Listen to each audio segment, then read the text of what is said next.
untuk menuju Indonesia emas, kita harus menyiapkan generasi emasnya juga, generasi milenial, generasi Z, dan juga santri-santri.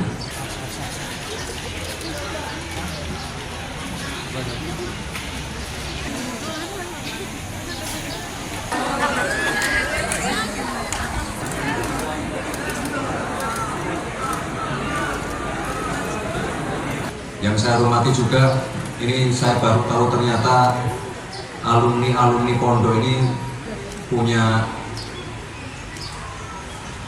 orang-orang hebat, anak-anak muda hebat.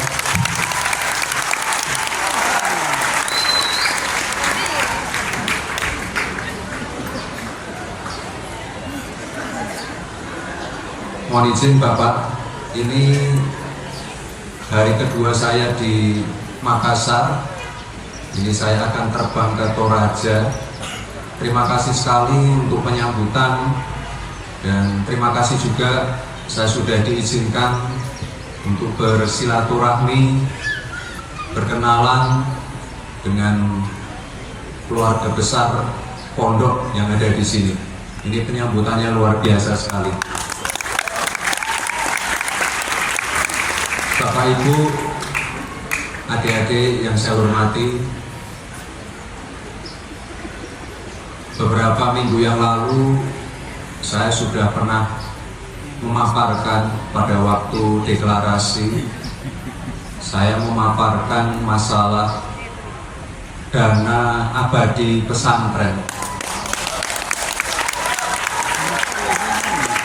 Jadi saya mohon nanti para pengurus pondok, para kiai, para ulama yang ada di Makassar ini untuk bisa membantu, mengawal, dan juga memonitor program yang seharusnya bisa segera kita eksekusi ini.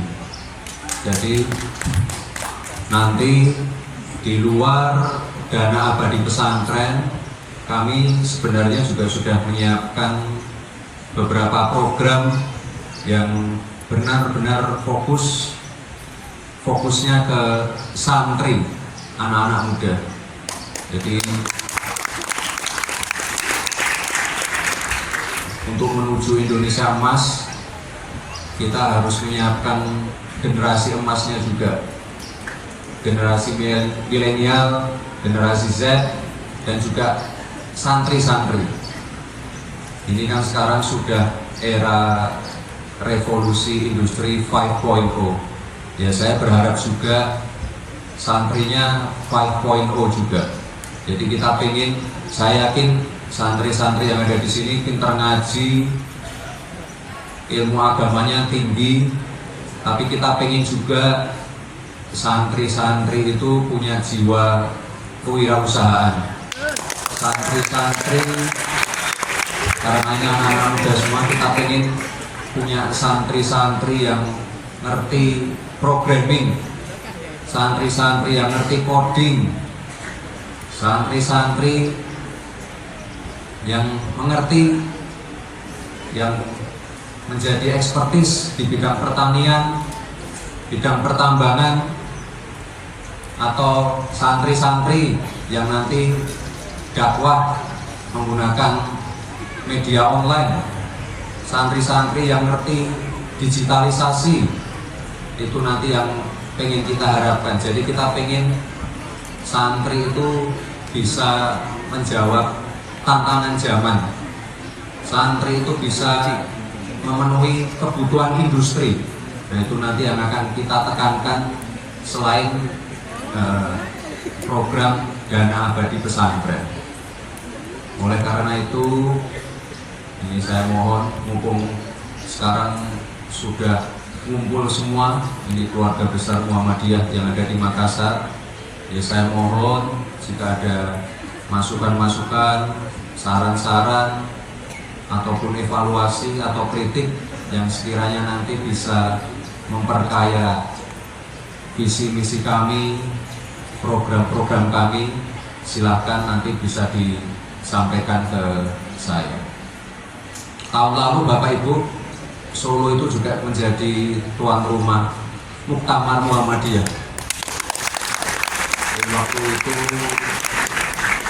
Waktu itu dikunjungi mungkin 2 sampai 2,5 juta keluarga Muhammadiyah dari seluruh Indonesia. Itu acaranya luar biasa sekali karena selain masanya banyak, ini juga menjadi salah satu pengungkit untuk perbaikan ekonomi karena waktu itu masih masa-masa Covid, di akhir masa-masa Covid, jadi banyaknya event-event dari Muhammadiyah termasuk acaranya Kokam kemarin itu benar-benar jadi pembangkit dari keterpurukan karena Covid. Jadi ini efek dari event-event Muhammadiyah yang ada di kota Solo ini benar-benar dirasakan juga oleh masyarakat Solo. Jadi hotelnya penuh.